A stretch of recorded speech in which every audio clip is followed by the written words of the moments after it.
မင်္ဂလာပါမနေ့ကတော့ကျွန်တော်တာပိုအကောင့်ဖွင့်ပြီးကျွန်တော်ဗီဒီယိုတင်ထားတယ်ဒီနေ့တော့ကျွန်တော်တာပိုအကောင့်ဖွင့်ပြီးသွားပြီဆိုတော့ကင်မရာကြီးကျွန်တော်တို့ဘယ်လိုအပ်မလဲဆိုတာကျွန်တော်ဒီမှာပြမယ်ပထမဆုံးအနေနဲ့ကျွန်တော်တာပို app ထဲကိုရင်ဆုံးဝင်လိုက်ပါမယ်ဒီမှာတော့ကျွန်တော်ကတစ်ခါလေးပေါ့နော်ကျွန်တော်က login ဝင်ပြီးသားဆိုတော့နော်ဒီလိုလိုနေ login ဝင်ရတယ်ဆိုရင်တော့ login ရင်ဝင်ထားပါတော့ဟိုရှေ့ဗီဒီယိုမှာလည်း login ဝင်တဲ့ပုံစံလေးကျွန်တော်ပြထားပြီးသားဆိုတော့ဒီလိုမျိုးဖြစ်နေနိုင်မယ်ပေါ့နော်ဒီနေ့နဲ့ပြင်ရောက်သွားပြီဆိုရင်ကျွန်တော်တို့က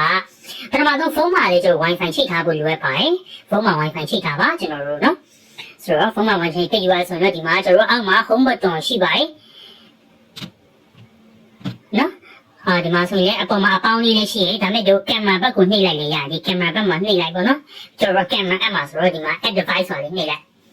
အမှာကျွန်တော်ရဲ့ကင်မရာ model ကိုရွေးပြရမယ်နော်ကျွန်တော်ဝယ်ထားတဲ့တာပိုကင်မရာရဲ့ model ကိုကျွန်တော်ရွေးပြီးတော့ကြည့်ရမယ်ဘယ်မှာကြည့်လို့ရမလဲဆိုတော့ကင်မရာရဲ့ဘူးခွန်ဒီပုံမှာလည်း model name ပါတယ်ဒါမှမဟုတ်ကင်မရာရဲ့အောက်မှာလည်းပါပါတယ်ဒါမှဆိုပါစို့ကျွန်တော်ဒီကင်မရာရဲ့အောက်ဘက်မှာလည်းသူက model name ကြီးဒီမှာပြထားတယ်ဆိုတော့အမှာလည်းကျွန်တော်ကကြည့်လို့ရတယ်နော်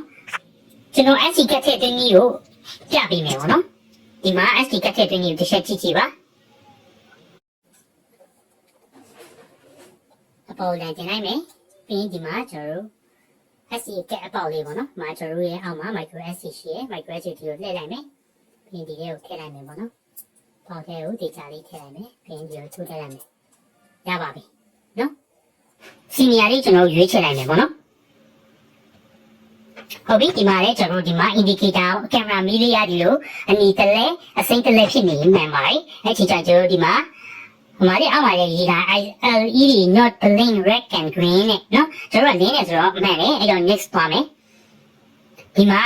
ကျွန်တော်ကဘာမှလုပ်စီရမလို့သွားအဲ့ turbo cam ဆိုတဲ့ wifi ကိုသွားချိတ်ပြီးတော့လုပ်ပေးသွားမှာကျွန်တော်ဘက်ကတော့ဘာမှလုပ်စီရမလို့ကျွန်တော်ကအဲ့ဒါကို connect ဆိုတာလေးပဲနှိပ်ပေးလိုက်သွားသူကျွန်တော် wifi ကသွားသူချိတ်သွားလိမ့်မယ်ဒီမှာကြည့်ကြည့်လိုက်မလေးတာဘူကန်ဆိုပြီးတော့ချိတ်သွားတယ်ဆိုတော့ရပြီ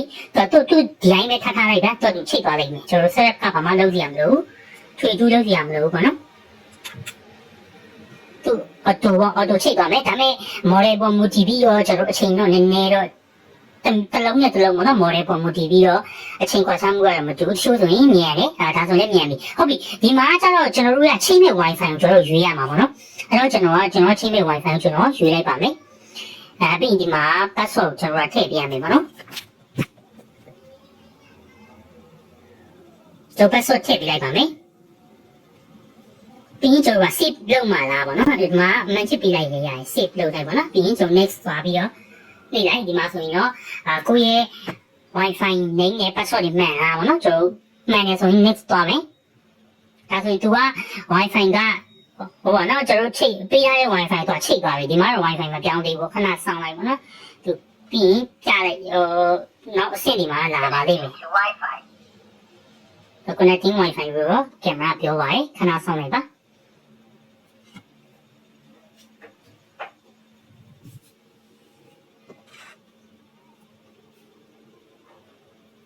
wifi connected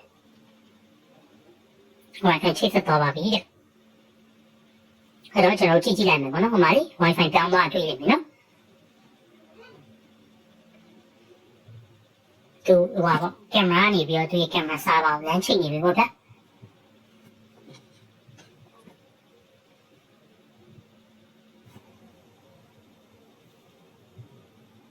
ပြီးတော့ဒီမှာ pairing your turbo device ဆိုပြီးတော့ပေါ်လာပါပြီOkay ဒီမှာကျွန်တော် name your device ရဲ့ကျွန်တော်နာမည်တွေပါပြောင်းလို့ရတယ်ဥပမာဆိုပါစို့ဒီမှာ CCTV ဘာညာပေါ့ပြောင်းလို့လည်းရတယ်ပေါ့နော်ဥပမာ CCTV ပေါ့ပြောင်းလို့ရတယ်မပြောင်းလည်းရတယ်ဘာမှမဖြစ်ဘူးပေါ့နော်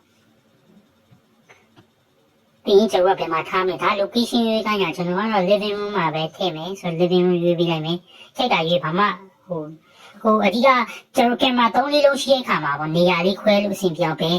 living room ကင်မရာကြည့် living room နေပေါ့အဲ့လိုမျိုးလေးတော့ဘာတစ်လုံးလောက်ပဲတက်မဲ့တူတွေ့တော့ဒါကြီးအတိတ်ပြဿနာမရှိဘူးပေါ့နော် next သွားပါမယ်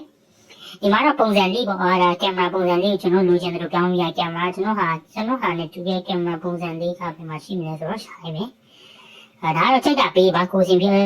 တဲ့ပုံစံမျိုးပေးရရပါတယ် next သွားပါမယ်ဒါဆိုတော့သူခဏဆောင်းအောင်နော် configuring ရပါပြီcomplete ဖြစ်သွားပြီပေါ့နော်ဒီအောက်မှာလည်း sound good ဆိုလေးပေါ်ရင်ဒါပြီးမြောက်သွားပြီကျွန်တော်နှိပ်လိုက်ပါမယ် ဒီမှာကျတော့ get 30ဒါတော့ဟိုပြောရရင်ကြော်ညာပေါ့ဗျာသူတို့က cloud ဟို micro SD ကတ်တွေပါမထည့်ခြင်းဘူးဆိုရင်သူကဒီ cloud storage တွေဝယ်လို့ရတယ်ပေါ့နော်အဲ့ဒါတွေဝယ်လို့ရတယ် okay အဲ့တော့ကျွန်တော်ကဒီမှာ dismiss ဆိုတာလေးနှိပ်လိုက်ပါမယ်အဲ့တော့ကျွန်တော်ဒီကောင်ကကျွန်တော် can always get ဒါတော့30ရက်30တော့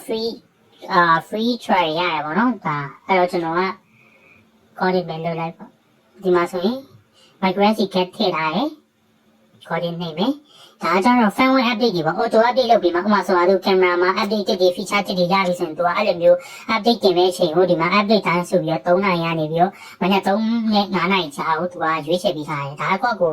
ပြောင်းလို့လည်းရတယ်ဗျကျွန်တော်တို့မပြောင်းတော့ဘူးဒါကတော့ပိုကောင်းနေပေါ့အကောင်းဆုံးချိန်တို့ရွေးထားပြီးသားဆိုတော့ကျွန်တော် code ပဲနှိပ်လိုက်ပါမယ်ဒီမှာဆိုရင်ဒါတွေလည်းကျွန်တော်တို့မှာတက်ပါသည်ပေါ့ဥပမာ Amazon Alexa တွေ Google Assistant တွေဒါမှမဟုတ် Samsung Smart ပြီးအောက်ကဘာ IFTTT တဲ့နော်အဲ့လိုမျိုးတက်ပါတီရှိရင်အဲ့ကောင်ကြီးချိတ်ပြီးတော့သုံးလို့ရတယ်ပေါ့နော်ဟုတ်ပြီကျွန်တော်တို့ဒီမှာ maybe data ပဲနှိပ်လိုက်ပါမယ်ဒါကြတော့ဆိုရဲဒါလေး code ပဲနှိပ်လိုက်မယ်ရပါပြီပေါ့နော်ဒီမှာနော် CCTV ဆိုကျွန်တော် living room နဲ့ပေးထားတွေ့လိမ့်မယ်ဒီမှာလေ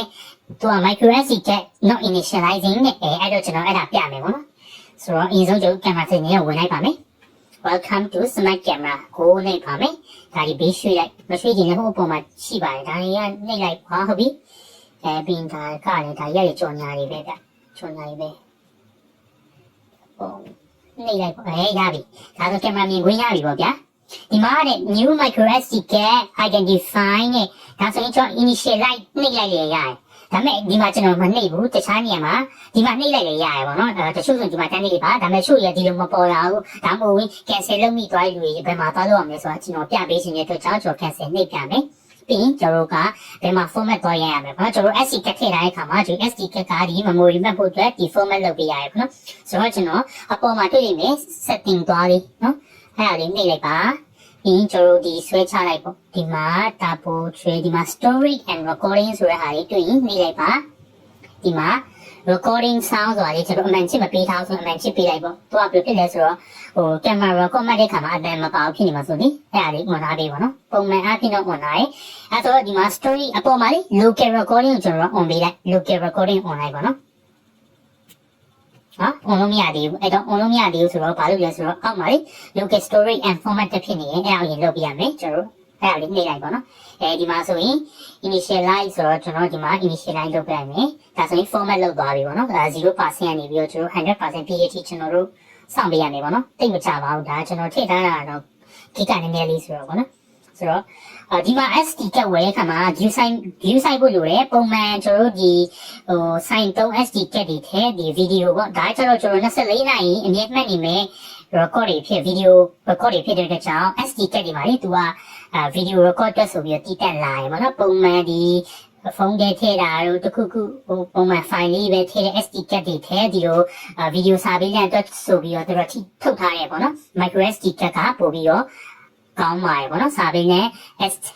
စာပေနဲ့ဒီ SD card ဆိုပြီးတော့လာတယ်ပြီးဒါမှမဟုတ်သူ့ model ပုံမှာပေါ့ SDHC ပေါ့နော်ဒီမျိုးလေးကျွန်တော်ရွေးချယ်တက်ဖို့လိုရဘာဖြစ်လို့လဲဆိုတော့သူကဟိုတချို့ normal head တွေဆိုရင်ပေါ့နော်ဟိုပြက်လွယ်တယ်ပေါ့ဗျာ SD card ခဏခဏပြက်တာကြီးဂျုံဘူးလိမ့်မယ်အဲ့ဒါကြီးကဘာလို့လဲဆိုတော့ခုနပြောလိုမျိုးသူတို့ဒီ SD card ကိုသူကထုတ်ထားတဲ့ပုံစံမတူပေါ့ရိုးရိုးတာမန် user တွေတွက်ထုတ်ထားတာမျိုးလည်းရှိမယ်ဒါမှမဟုတ်ခုနကအခုလိုမျိုးပေါ့ဗီဒီယိုဒီစာပေနဲ့ CD မှာထည့်သွင်းဖို့ထုတ်ထားတဲ့ဟာတွေရှိတယ်နော်အဲ့ဒါလေးကျွန်တော်ရွေးချယ်တတ်ဖို့လိုပါတယ်ဒီမှာတော့ format ဆက်ပြသွားပြီကျွန်တော် okay လေးနှိပ်လိုက်မယ်ကျွန်တော်ဆိုဒီမှာ32 GB ဖြစ်မယ်တဲ့နော်28 GB ကြာတယ်ဆိုတော့ကျွန်တော်ဒါကိုကျွန်တော်ဘတ်နဲ့ပြန်ထွက်လိုက်ပါမယ်ဘတ်နဲ့ပြန်ထွက်လိုက်ပါဒီမှာဆိုရင်အပေါ်မှာလေ local recording ရတော့ auto on ပြီးသားဖြစ်သွားပြီပေါ့နော်ဟုတ်ပြီနောက်တစ်ခုကကျတော့ဒီအောက်မှာလေ recording schedule ဆိုတာရှိရဲကျွန်တော်အဲ့ဒါလေးထပ်ပြီးတော့ပြပြမယ်ဒီ recording schedule ဝင်လိုက်ဒီမှာဆိုရင်တော့ဒီမှာဆိုရင်တပါးရဲ့စိန်မိုးရောင်ကားတဲ့ detection recording နဲ့သူကကျတော့ဘယ်လိုမျိုးလဲဆိုတော့အခုကကျွန်တော်တို့က SD ကတ်က20 GB 32 GB လောက်ပဲထည့်ထားတဲ့အတွက်ကြောင့်သူကလှုပ်ရှားမှုရှိရင်ပဲသူကဒီ detecting recording ဆိုတာ detect ရပေါ့နော်သူလှုပ်ရှားမှုရှိမှသူက record မှတ်မယ်လို့သူကပြောတာ လှုပ်ရှားမှုမရှိရင် record မမှတ်တဲ့အတွက်ကြောင့်ကျွန်တော်24နိုင်မှာကျွန်တော်လှုပ်ရှားမှုဒီကင်မရာရှိမှလှုပ်ရှားမှုရှိအချိန်လေးပဲသူက record မှတ်ပေးမယ်အဲ့ဆိုရင်တော့ကျွန်တော်ထည့်ထားတဲ့ SD ကရများများခံမယ်အဲ့လိုမဟုတ်ဘူးဒီအပေါ်မှာ edit လေးရှိရဲ edit လေးနှိပ်လိုက်ပြီးဒီဘက်မှာရွေးလို့ရတယ်ကျွန်တော်ဆိုရင်ဒီ continuous record လေးနှိပ်လိုက်ပါနော်နှိပ်ပြီးဒီလိုမျိုးဆွဲပေးလိုက်မယ်အဲ့ဆိုစမ်းလေးတည်းအလုံးသူက24နိုင်မှတ်မှာအဲ့တော့ကင်မရာအမြဲတမ်းလှုပ်ရှားမှုရှိကျွန်တော်ကတော့ SD ကကိုကျွန်တော်256 GB ဒါမှမဟုတ်512ဒါမှမဟုတ်အဲ့လိုမျိုးအမြင်ကြီးထည့်ရမယ်ဗျာ24နိုင်မှတ်အောင်ဆိုပြီးအဲ့လိုမျိုး SD ကအမြင်ကြီးကိုကြည့်အများကြီးပိုင်းထားရင်ထည့်ထားရင်တော့ဒီလိုမျိုး on လုပ်ရရရပေါ့နော်ဆိုပါစို့အဲ့ကျွန်တော်ဒီမျိုးပေါ့24နိုင်မြင်ဆွဲပေးလိုက်ပေါ့ဗျာဒါဆိုရင်တော့လှုပ်ရှားမှုရှိသူက record မှတ်နေမှာပေါ့နော်ဒါဆိုရင်တပတ်စာပေါ့နော်အဲ့ဒီလိုမျိုးသွားလို့ရတယ်ဒါဆိုရင် SD ကအမြင်ကြီးထည့်ထားရဲလှုပ်ရှားမှုရှိ record လို့ကြည့်ရင်တော့ဒီလိုအပြာတန်းလေးဆွဲပြီးတော့ကျွန်တော်တို့ဒီအပေါ်မှာလေအမှန်ချစ်လေးပေးလိုက်ရင်ရပြီဆိုတော့ဒီမှာအမှန်ချစ်လေးပေးလိုက်မယ်ဒါဆိုပြီးခဏလေး save လုပ်နေရပါတော့ဒါဆိုရပြီပေါ့အဲ့လိုမဟုတ်ကိုရီးယား SD ကလည်း 32GB တို့ 64GB လောက်ပဲထည့်ထားရဲအဲ့လိုမျိုးဆိုရင်သူကကင်မရာရဲ့ quality ပေါ့နော်ဥမာကိုဝယ်တဲ့ကင်မရာကဥမာကျွန်တော်တို့ဥမာ2 megapixel တို့ဥမာ 3K တို့ 4K ဖြစ်တယ်5 megapixel ဆိုရင်သူက recording ကအရင် size quality ကောင်းတဲ့အတွက်ကြောင့် SD ကခဏလေးနဲ့ပြည့်ရပေါ့နော်အဲ့လိုမျိုးဖြစ်တဲ့ခါမျိုးမှာဆိုရင်လှုပ်ရှားမှုရှိမှ record မှတ်မယ်ဆိုရဲဒီ detection record ကျွန်တော်ကမဖြစ်မနေ on ထားပြီးဖို့လိုတယ်အဲ့မှသာ record ကအရင်များရမှာအဲ့တော့ edit ကိုနှိပ်ပြီးတော့ဒီမှာဒီဘက်ကိုရွေးလိုက်ပြီးကျွန်တော်ပြန်ပေးလိုက်ပါနော်ဒါကတော့ကိုထည့်သွင်းထားတဲ့ SD ကရဲ့ဒီဘယ်လိုပြောမလဲ story ပေါ်မူတည်ရပေါ့ထည့်ထား git ပေါ်မူတည်ပြီးတော့ကျွန်တော်ရွေးချယ်လို့ရတယ်ကိုယ့်ရဲ့အခြေအနေရတယ်မူတည်ရကွာလှုပ်ရှားမှုရှိမှ record မှတ်ရင်တော့အားသာချက်တစ်ခုကတော့ဒီ SD ကတ်တွေပါပို့ပြီးတော့ကျန်းခံရပေါ့နော်သူကပို့ပြီးတော့ခိုင်နေပေါ့ဘာဖြစ်လို့လဲဆိုတော့သူကလှုပ်ရှားမှုရှိမှ record မှတ်တဲ့အတွက်ကြောင့်ဒီ SD ကတ်ပြည့်ဖို့အတွက်ပို့ပြီးအချိန်ယူရတယ်ဗျာတချို့ဆိုရင်တနေ့လုံးမှလေ8နာရီလောက်ပဲလှုပ်ရှားမှုရှိတဲ့အတွက်ကြောင့်တနေ့လုံးမှ8နာရီဆိုတော့တချို့ဥမာ60 volt ထည့်တိုင်းတစ်လားလောက်ရတာမျိုးတွေရှိတယ်ဒါပေမဲ့လှုပ်ရှားမှုရှိ record မှတ်အောင်လုပ်ထားရင်24နာရီ record မြင်မှတ်နေတော့ကျွန်တော်64 GB ဆိုရင်မှတစ်ပတ်လောက်ပဲရတာမျိုးရှိရပေါ့နော်အဲ့လိုမျိုးဆိုတော့ကိုမိတ်ဆွေအဆင်ပြေတဲ့ပုံစံနဲ့မှတ်လို့ရရပေါ့နော်ဒါဆိုကျွန်တော်ဒါ recording ပိုင်းကတော့ပြီးသွားရောကျွန်တော်ကနေပြန်ထွက်လိုက်မယ်ဒါဆိုတော့ကျွန်တော် record ကတော့စမှတ်နေပြီပေါ့နော်ဆိုတော့ကျန်တဲ့ feature တွေကကျွန်တော်နည်းနည်းပါဆက်ပြောရမလဲဆိုတော့ဒီမှာဆိုရင်ဒါဓာတ်ပုံရိုက်တာဒါကျွန်တော် video record ဖမ်းတာပေါ့နော် record လုပ်တဲ့မဆိုပါတော့ကျွန်တော် playback ကြီးကြည့်ရ playback ကြီးကြည့်နေမှာအဲ့လိုချင်တဲ့နေရာလေးကိုဒီ record လေးဖမ်းပြီးတော့ယူထားလို့ရတယ်ဒါကျတော့အတန်ဒီပိုင်းထွက်နေဒါ volume speaker mic ချစ်တာပေါ့နော်ဒါကျတော့ဖုန်းခေါ်တာဒါကျတော့ဖုန်းခေါ်ဒီကောင်အားသာချက်ကကျတော့ mic on နဲ့ tap call ဆိုတော့သူကထိပြီးတော့စကားပြောလို့ရတာပေါ့နော်အချာကြီးပြောလို့ရတာမျိုးပေါ့ hello သူအားသာချက်ရှိလဲဆိုတော့ကျွန်တော်ပုံမှန်ကျွန်တော်စကားပြောမယ်ဆိုရင်ဗျာ mic ကိုဖိပြီးပြောနေရဒီမှာ tap call ဆိုရင်တော့တစ်ချိန် tap လုပ်လိုက်ပြီးဆိုရင်သူကတောက်လျှောက်ပြောနေလို့ရတယ်ဗျာဖိနေစရာမလိုဘူးပေါ့ဗျာကင်မရာဖိအပြန်နဲ့ပြောလို့ရဒီအားသာချက်ရှိရဒါကတော့ speaker ပိတ်တာဒီဘက်က mic off တာပေါ့နော်ဒါမျိုးရှိရ tap call ရဲ့အားသာချက်ကအဲ့အားလေးပါပဲပြီးရင်ဒီဘက်ကပန်တီးရတော့ကျွန်တော်ပန်တီးရကျတော့ကျွန်တော်ကင်မရာကြီးလှည့်တာပေါ့နော်ဘေးလဲမယ်ညာဘက်ပဲဘက်အပေါ်အောက်ပေါ့နော်အဲ့လိုမျိုးလှည့်တာပေါ့နော်ဒါကိုစိတ်ကြိုက်လဲလို့ရပါတယ်ဒီအောက်ဘက်မှာဆိုရင်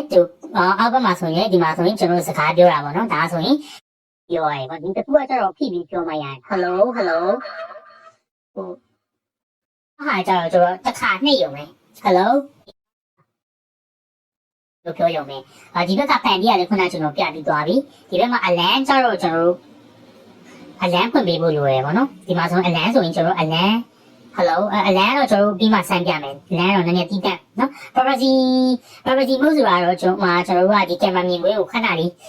ကျွန်တော်ပါဝါလေးကျိုးလဲသွားဖြုတ်စီရမလို့ဗျာအရေးချောင်းခုစင်ဒီလိုမျိုးလေးခဏလုပ်ထားလိုက်သွားတော့အဲဆိုကင်မရာမြင်ကွင်း record မမှတ်တော့ရက်သွားမှာအချိန်လိုရတဲ့ချိန်ကျမှပြန်ပြီးတော့ဝင်ပေးလိုက်ဒါဆိုရင်ကျွန်တော်ကဗျာပြောရရင်ဗျာဒီကင်မရာမြင်ကွင်းမှာကျွန်တော်ကမမြင်စေချင်တဲ့ຢာတစ်ခုရှိရပါတော့ဆိုတော့အဲ့ချိန်မှာကျွန်တော်ကကင်မရာကိုပတ်လက်သွားဖြုတ်နေစရာမလိုဒီ privacy mode လေး online လိုရတဲ့ချိန်ကျမှပြန်ပြီးတော့ online ရပြီဒီဘက်ကတာဘူခဲအကြောက်ခုနပြောရဲကျွန်တော် SD ကမထည့်ခြင်းကို cloud service တွေပါဝယ်ခြင်းဝယ်လို့ရရပါတော့ဒီမှာဆိုရက်30စာတို့9ရက် basic ဆို9ရက် record ရမယ်9ရက်အမြဲတမ်း record ရှိနေမှာပေါ့ဗျာ ဒီကောင်ဆိုရင် premium ဝင်တော့ရက်30စာအမြဲတမ်း record ရှိနေမယ်ဒီမှာဆိုမြန်မာငွေနဲ့ကျွန်တော်တို့ကvisa cat တို့တချို့ master cat တွေနဲ့ပဲရတယ်ပေါ့မြန်မာ cat တွေကနောက်ပိုင်းကတော့တစ်ချက်ပြန်ပြီးတော့ကြည့်ရမယ်တချို့မြန်မာ cat တွေကမဝယ်လို့မရတာမျိုးတော့ရှိရဲဒါပေမဲ့ဒါတလားစာနဲ့တစ်နှစ်စာဝယ်တဲ့ပုံစံမျိုးပေါ့နော်ကျွန်မြန်မာ visa cat တွေကတော့မရတာမျိုးလည်းရှိတတ်တယ်ဆိုတော့ဒါလေးကတော့ကိုသုံးတဲ့ cat ပုံမူတည်ပြီးရမရတော့ပြန်စမ်းကြည့်ပေါ့နော်ဆိုတော့ဒီမှာကတော့ cloud စားပြီးနဲ့ cloud fee နဲ့ SD cat မထည့်ဘူး cloud နဲ့ဝယ်သူလည်းရှိရပေါ့နော် SD cat တော့တစ်ချိန်ပဲထည့်ထားပြီးသွားရင်တော့ပြောရင် SD cat ကြတော့ဗျာတစ်ချိန်ထည့်ထားပြီးပြီးသွားရင်မပြတ်မချင်းသုံးလို့ရရပေါ့ဗျာcloud storage ကြောင့်မတူရက်30ဆိုကိုကဝယ်ထားတစ်နှစ်စာဆိုတစ်နှစ်ပြည့်သွားရင်တော့ပြန်ဝယ်ပေါ့နော်တလားဆိုရင်တလားကိုထုတ်ဝယ်ဒီကောင်ကျတော့ဒီ SD cat ကြီးကြောင့်မပြတ်မချင်းသုံးပြီးတော့ loop recording ဆိုတာရေးထားတွေ့ရမလို့အောက်ပါလေ loop recording ဆိုတာကျတော့ဒီ loop recording ဆိုတာပုံမှန်အပြင်တော့ကျွန်တော် format ချပြည့်ရဲ့ loop recording ဆိုတာကသူကဥပမာဆိုကျွန်တော် recording ကကျွန်တော်9ရက်ပဲရတယ်9ရက်ပဲရဆိုရင်သူအနည်းနဲ့9ရက်စာရှိမှာ9ရက်10ရက်မြောက်နေ့ကျရင်အဲ့1ရက်မြောက်နေ့ဟာကိုဖြတ်ပြီးတော့10ရက်မြောက်နေ့တွင်9ရက်မြောက်နေ့ဆို2ရက်နေ့ဟာကိုဖြတ်ပြီးတော့သူအနည်းနဲ့သူကတကယ်လို့ဒီကျွန်တော်ထည့်ထား SD ကတပတ်ရဆို9ရက်ရဆို9ရက်အနည်းနဲ့ရှိနေမယ်ကျွန်တော်ထည့်တဲ့ကရက်30ရဆိုတော့ရက်30အနည်းနဲ့ recording ရှိနေမယ်နော်အဲ့လိုမျိုးတမတ်မှတ်ထားလိုက်ပါနော်ဆိုတော့31ရက်နေ့ဖြစ်သွားရင်1ရက်နေ့ဟာပြတ်သွားပြီပေါ့နော်အဲ့လိုမျိုးပေါ့ဒါပေမဲ့အဲ့ဒါဘယ်မှာမူတည်လဲဆိုတော့ကျွန်တော်တို့ဒီအမြဲတမ်း record မှတ်ထားတဲ့နေရာမှာတော့မူတည်ရပါတော့ဒီအပြအရောင်လေးနဲ့အမြဲ recording မှတ်ထားတဲ့ဟာပေါ်မှာအခြေခံနေတကယ်လို့မိတ်ဆွေရဒီလိုဒီ tension recording ဆိုတော့ပုံတင်မှတ်လို့မရအောင်ဒီနေ့ကလှုပ်ရှားမှုရမ်းများ24နာရီလှုပ်ရှားမှုရှိနေလို့ camera record မှတ်ဒီနေ့ပုံများမယ်လက်ပြန်ကြတော့တနေ့ကုန်လုံးမှာလှုပ်ရှားမှုကနည်းနည်းလေးပဲရှိရင် record ကနည်းနည်းပဲရှိမယ်ပေါ့အဲ့တော့ဒီ detection record ကြတော့အတိအကျပြောလို့မရအောင်ဒါပေမဲ့ဒီ continuous recording ကတော့9ရက်ရဆိုရင်အမြဲတမ်း9ရက်စာလဲပတ်နေမှာအဲ့တော့ကျွန်တော်တို့က SD cat ပြည့်သွားလို့ပြန်ဖြတ်ပေးရမယ်ဆိုရယ် feature မျိုးမရှိဘူးကျွန်တော်တို့စိတ်တိုင်းသုံးလို့ရတယ်ဒါတော့တော်တော်များများပေါ့နော်ဘယ် brand မဆိုဒီလိုမျိုးပဲတွားတယ်ဒါပေမဲ့memory မမှတ်တော့တာမျိုးတွေပါဖြစ်တဲ့ရင်နော်ဒီ SD cat ကိုလာကြည့်လိုက်ဒီမှာ SD cat မရှိဘူးဖြစ်ပြီးပါပြောင်းနေတာမျိုးဆိုရင်နော်ဒါကတော့ SD cat ပြတ်တာတွေလည်းဖြစ်နိုင်တယ်ပေါ့နော်ဒါကပြန်စစ်ပေါ့နော်ဆိုတော့ဒီ second ပုံမှာတော့ကျွန်တော်ပြောစရာမရှိဘူးအောက်ဘက်မှာကျွန်တော်တို့က playback and download ဆိုတာလေးရှိတယ်အဲ့မှာဝင်နိုင်မယ်ဒါဆိုရင်ကျွန်တော်တို့ဒီဘက်မှာလေကျွန်တော် cloud storage ဆိုဒီဘက်ရွေးကျွန်တော် SD cat ဆိုဒီဘက်ရွေးပေါ့နော် SD cat ကလက်ရှိကကျွန်တော်တို့ဒီလှုပ်ရှားမှုကကျွန်တော်ပြောရင်ကျွန်တော်ကဒီဘက်လှည့်တာလှုပ်ရှားမှုကမရှိဘူးဖြစ်ပြလို့မရသေးဘူးပေါ့နော်အဲ့ဒါဆိုကျွန်တော်လက်လေးပြပြီးတော့ကျွန်တော် recording ခဏလှုပ်ထားနိုင်မယ်ပေါ့နော်ဒီမှာတော့ကျွန်တော်လှုပ်ရှားမှုမရှိတော့ကျွန်တော်ဘာမှမရှိဘူးပေါ့ recording တစ်ခုမှမရှိသေးတော့ကျွန်တော်လှုပ်ရှားမှုရှောင်းနည်းနည်းလေးလှုပ်ရှားမှုလေးနည်းနည်းပြလိုက်မယ်ပေါ့ဗျာပြီးရင်ကျွန်တော်ပြန်ပြပေးမယ်ဆိုတော့တခြား feature တွေကကျတော့ဘာရှိမလဲကျွန်တော် setting ထဲမှာဆိုရင်အပေါ်မှာကျွန်တော်တို့ device info ဆိုပြီးတော့ဒီမှာmodel name ကြီးရှိမယ်เนาะတိုင်းစုံဆိုရင်တော့ Asia ရန်ကုန်ပေါ့ဗျာဒါ Wi-Fi name တွေ Wi-Fi signal တွေIP address ဒီမှာဆိုရင် model တွေ version တွေ firmware version တွေ firmware version တွေဆိုရင်ဒီမှာ auto update ကို on ထားတော့ဒီမှာ firmware update က latest ပဲเนาะအဲ့လိုမျိုးစစ်လို့ရတယ်ပြီး detection ဟုတ်ပြီအဲ့ဆိုတော့ကျွန်တော် detection လို့အလန်းလို့တော့ကျွန်တော်ဒီ video ကအရင်ရှိသွားမှာဖြစ်တဲ့အတွက်ကျွန်တော်ဒီ video မှာတော့မပြတော့ဘူးနောက် video ခုနဲ့ကျွန်တော်ပြပေးမယ်ပေါ့နော်ဆိုတော့ဒါဆိုရင်တော့ပုံမှန်အဖြစ်တော့ကျွန်တော်တို့ဒီပုံမှန်ကင်မရာမှာ by feature အကုန်လုံးကြီးပါတော့ကျွန်တော်တို့ရပါပြီနော်ဒီမှာပြရ storage အဓိက recording ကြီးကျွန်တော်တစ်ချက်ပြချင်တယ်ပေါ့နော်ဆိုတော့ဒါဆိုရင်ရပါပြီဟုတ်ပြီနော်ဒီမှာကျွန်တော်ဒီမှာ playback and download တွေဝင်လိုက်ပါဒီမှာဆိုရင်ကျွန်တော်လှုပ်ရှားမှုဒီအောက်မှာရွေးလို့ရတယ် continuous record နဲ့ဒီ motion record လက်ရှိဒီမှာအပြာရောင်လေးတွေ့လာပြီနော်အပြာရောင်လေးဆိုရင်သူကလှုပ်ရှားမှုရှိနေရာလေးပဲကျွန်တော်မှတ်တာပေါ့နော်ဒီမှာဆိုအပြာရောင်လှုပ်ရှားမှုရှိနေရာလေးပေါ့ကိုမှတ်တယ်တွေ့နိုင်မယ်ဒီဘက်က SD cat ဒီဘက် cloud service ဒီ cloud storage ဝယ်တိုင်းဒီဘက်မှာသွားကြည့်ပေါ့ကျွန်တော် SD cat ထည့်ထား SD cat ရွေးဒီမှာကျွန်တော်ဒီမှာအပြာဒီမှာအဝါရောင်လေးနဲ့တွေ့လိမ့်မယ်အဲ့အဝါရောင်လေးနှိပ်ပြီးတော့ကျွန်တော်ကခုနပြောလိုမျိုးပေါ့ recording ပါထုတ်ချင်တယ်ဆိုရင်လည်းဒီ recording playback ကိုဖွင့်ထားတဲ့အချိန်မှာဖွင့်တိုင်းတန်းလေးနဲ့မှာ recording နှိပ်လိုက်နော်အဲဆိုတခါလေး download ဆွဲပြီးတာဖြစ်လိုချင်တော့တော်ပြီဆိုရင်နှိပ်လိုက်ဒါဆိုရင် video record ကဒီ download ဒီဘက်မှာရောက်သွားပြီဒီဘက်မှာရောက်သွားရင်ဒါလေးကိုကျွန်တော်အောက်ဘက်မှာ download ဆိုလေးနှိပ်လိုက်ဒါဆိုရင်ကျွန်တော်ရဲ့ app နဲ့တော့ဆိသွားပြီရတယ်နော်share အဲ့လိုမျိုးသွားလို့ရတယ်ဘာလို့ download ချင်မှာဒါတော့ download နည်းတနည်းပေါ့ဒီက download နည်းရတော့ကျွန်တော်ဒီမှာဒီက download နည်းကဒီမှာပြလို့မရဘူးဖြစ်နေရပေါ့နော်ဒါတော့ story ကဒီမှာဆိုရင် calendar ရှိရယ် calendar မှာဒါဆိုရင်တော့ record ရှိရဲ့ရက်တွေဆိုရင်တော့ तू က record ရှိဒီမှာလေ20ရက်ဆိုရင် record လေးမှတ်ထားတယ်အဲ့လိုမျိုးပေါ့ကို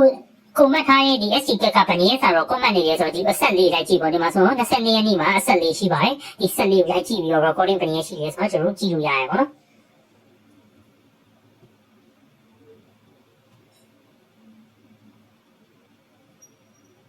ပြီးရင်ဒီမှာရစ်ကြည့်လို့ရရစပီကိုနှိပ်ပြီးတော့ကျွန်တော်တို့အမြန်ဆုံးဒီမှာရစ်လို့ရရပါတော့ဒါမျိုးလေးရှိပါတယ်ဒီမှာဆိုပုံမှန်ပဲထားလိုက်မယ်ဒါ playback ကြီးနဲ့ရစ်တာပေါ့နော်ဒါဆိုရင်တော့ export နဲ့ backup ပြန်ထုတ်တာလည်းရသွားပြီ playback လည်းကြည့်တတ်မယ်လို့ကျွန်တော်ယုံကြည်ရယ်ဒါဆိုတော့ဒီ video ကိုဒီမှာပဲကြည့်လိုက်မယ်ပေါ့နော်နောက် video မှာတစ်ပိုင်းမှာကျွန်တော်တို့ဒီ detection တွေ alarm တွေအကြောင်းကိုကျွန်တော် alarm တွေကျွန်တော်ဗာကြံဦးလိုက်ကျန်တဲ့ feature လေးတွေကျွန်တော်ပြောပြပေးမယ်ပေါ့နော်ကဲကျေးဇူးတင်ပါတယ်